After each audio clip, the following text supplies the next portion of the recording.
Hey there everyone, Coach Mark here. Before we dive into today's topic, make sure to check out our sponsor today, Raid Shadow Legends. Raid is an incredible online game that is brave enough to advertise in every single corner of the internet, and I'm screwing with you, we do not have a sponsorship with Raid Shadow Legends, or anyone really.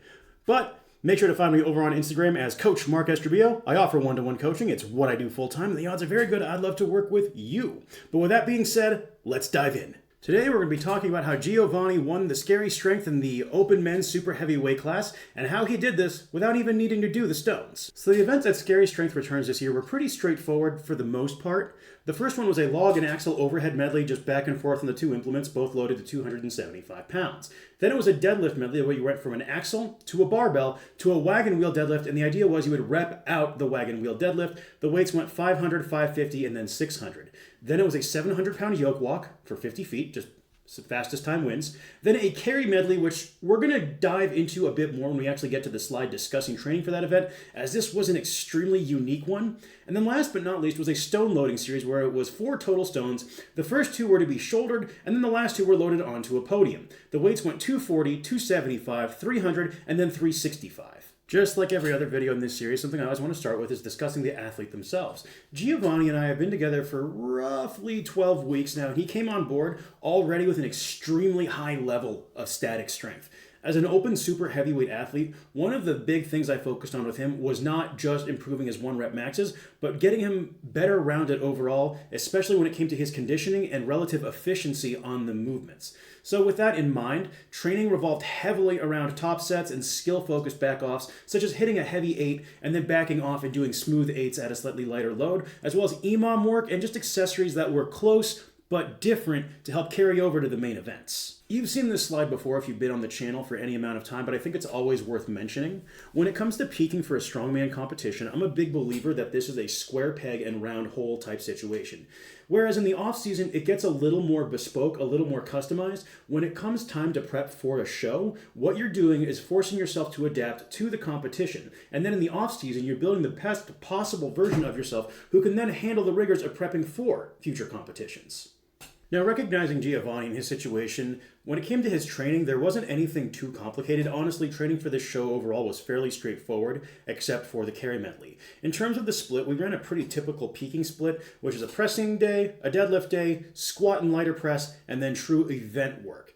We didn't really push absolute load on anything. Our main focus was multi-rep sets with the log 1 motion in particular, just to help build his conditioning for the press medley. Now, when it came to the first event, which is indeed that press medley, so log and axle back to forth, training here was, again, straightforward. We made heavy use of EMOM drills because the weights weren't near his maximum. We just wanted him moving efficiently, getting every rep up as quickly as possible, but also not expending a ton of energy on every single rep. And that's where the Viper Press really came in clutch here, because that movement not only gets you log reps faster, but it builds conditioning like you would not believe. And in terms of accessories, it was a pretty straightforward approach here. We focused heavily on tricep strength as well as upper back stability. And if we look at the nature of the show in between the loading and multiple moving events, upper back was a big priority. This is something I'm constantly talking about on the channel. Upper back, upper back, upper back, upper back. In terms of a sample training session here, for example, it'd be an axle clean and press every minute on the minute, 10 singles anywhere between 225 to 250, and then he worked up to a heavy 8 on the Viper Press, dropped the weight down and did 2 sets of 8 with it, and then some behind the neck lat pull downs, dumbbell windmills, and loo raises just to help round out his shoulders, keep his mobility high, and get him feeling a little less beat up. Ultimately, he got 5 total reps between the 2 implements, good for first place and 3 points. So at this point in the show, he was at a 3-point subtotal. The second event was our deadlift medley here, and the main priority was just a crisp setup and efficiency.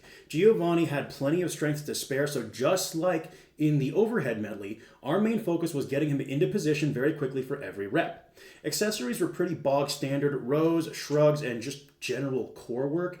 Again, if we look at how this medley was set up, it was in a position where he needed his torso to be a lot stronger, especially on an elevated deadlift.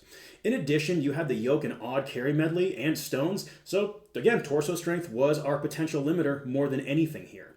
As far as a sample session goes, we had him do something where he would go 5 reps on the axle into 5 reps on the barbell, and then rep out 5 to 8 or so, at 550 on the wagon wheel. Then we just did some bent over barbell rows, and after every set of rows, I'd have him goon out some shrugs. This is a really simple way to get that shrug volume in. It's not very complicated, which is, I think, why it works really well. When in doubt, a simpler approach is very helpful, especially when it comes to your accessory movements, because to get the most from them, you just need to overload them. Then we did some walking lunges with a camber bar, which we'll talk a bit more about later in the video, and then some good old-fashioned side planks to round out the day. He wound up getting 8 total reps here, so it was 6 with the wagon wheel deadlift, good for first place, netting him another 3 points. So at this point in the show, his subtotal was 6 points. Our third event was the yoke run, and as you've probably guessed by now, torso strength, torso strength, torso strength. And one thing we actually did here that I think was very helpful was using the camber bar for his primary accessories such as squats and walking lunges. Because if you look at a giant camber bar, it's got that swing, it's got that instability, so it does have a little more transference to the yoke than say something such as a high bar or SSB squat. Additionally, it also helped spare the shoulders from the amount of pressing work we were doing with movements such as the Viper press across the week. Now, in terms of training for the yoke, you could almost see it as it was split across the week. So, for example, on our deadlift day after his deads, he did some camber bar walking lunges. On his first full body day, he would do some camber bar box squats. And this is a really quick side note here. I think if you are squatting in prep for a show and it does not have a true squat event, box squats or pause squats are going to be your best friend here, because what you're looking for is to develop the relevant physical attributes from the squat to improve the main event. In this case, we didn't need Giovanni doing a proper ATG squat. We just needed something that was going to build his leg and torso strength relevant to the deadlifts, the loading, and moving events throughout the day. And then lastly, on the event day, it was pretty bog standard here again. 6 rounds of 50 feet at 470 or so, working up across the weeks. And the entire idea was to keep him at sub 8 seconds, especially for the open heavyweight class. This type of loading on the yoke, it was going to be a speed run kind of day. This approach landed him an 8.22 second 50-foot run, good for first place and 3 points. So by this point at the show, his subtotal, 9 points. Now, the fourth event was really unique. I've actually never seen an event like this one. It was very different. There were 6 total implements, and they were arranged in alleged difficulty. And the idea here is each implement was worth 1 more point than the previous. So it went sandbag, keg, farmer's handles, duck walk, Husafelt, and log. So the sandbag was worth 1 point, for example, whereas the log was worth 6 points. And the idea here was most points wins. So for example, if you went sandbag, keg, farmers, that was 6 points. So 1 with the log would be enough to win the event, and you were of course operating under a certain time cut. For this event, we focused primarily on the Husafelt, farmers, and sandbags. This was one that I knew we would adjust on the fly based off of how competition performance was going. Because Giovanni was in the lead at this point in the show, he didn't necessarily need to win the event to retain his lead. So that made us in a position where we could make some better decisions and save some energy throughout the day. In terms of training for it, it was pretty, again, we were just doing stuff like suicide sprints where he'd pick up the sandbag, run it, drop it, run the farmer's handles backs, drop them, and then run the Husafelt back there, and then rest, sort of like doing suicide sprints with the strongman implements.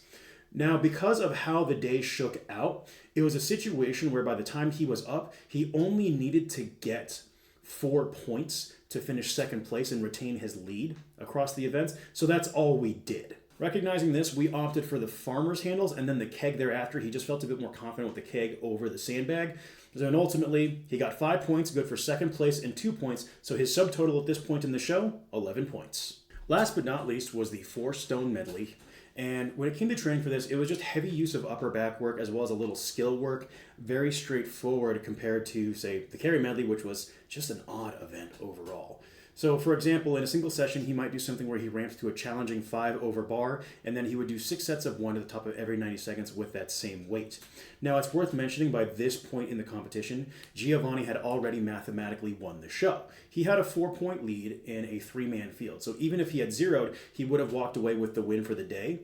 Ultimately, I told him it was his discretion what he wanted to do out there, and we opted for 3 total reps, securing second place on the event, and 2 points with a 13-point final total for the day. In terms of final scoring, Giovanni won the show with 13 points, second place had 9, and third place was 8 points. Now here's an example of what a week of his training looked like overall. So for example, on day 1, you'll see the axle clean and press, some Viper press, and then our various shoulder stability movements. Our second day, we did our deadlift medley training, some barbell rows, shrugs, walking lunges, and side plank. Our third day, camber bar box squats, some axle clean and presses, a little incline press just to help build overall pressing power. I'm a big fan of the 40-degree incline press, as I've talked about before on this channel. Some Y raises and face pulls, and then last but not least, our true event day where we did some stonework, yoke, and medley training overall. Ultimately, I'd say the key takeaways from Giovanni's performance and training leading into the show is static strength will get you very, very far, especially rep strength. Just getting offensively strong in that 3 to 8 rep range as a strongman athlete is probably one of the single best things you can do